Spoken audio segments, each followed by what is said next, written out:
ইয়াও বড় জ্বালা, হাগতে বসে আবার বিড়ি নালে আবার হাগাও হয় না। একটাই তো কাঠি, আর কাঠি আছে কি দেখি? একটাই তো আছে। ও জ্বালা, ধরিস। যা, এই বিড়িটা খাবো কি দিয়ে?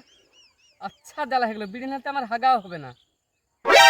ওই তো ওখানে দেখছি একটা লোক কফির ভুলি রেখে মনে হচ্ছে, যাই ওর কাছ থেকে চেয়ে এসছি গিয়ে আগে। নুঙে টুঙিতে ঘুম লেগে যাবো বলে আবার হাঁটতেও পাচ্ছি না। দেখি একটু সাবধানে হেঁটে যাই।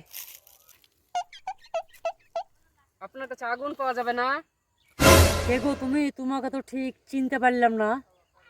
আমাকে চিনতে পারছেন না? আমি এখানে এই গোপালের জামাই। আরে গোপাল তো আমার আপন চাষতো ভাই গো, তাহলে আমি তোমার কে হচ্ছি বলো দিনি? আমার শ্বশুরের আপনি চাচাতো ভাই হচ্ছেন, তাহলে আমার আপনি কে হচ্ছেন? তাহলে তো আপনি আমার আপন ভাই হচ্ছেন। আরে শালার জামাই বলে কি গো?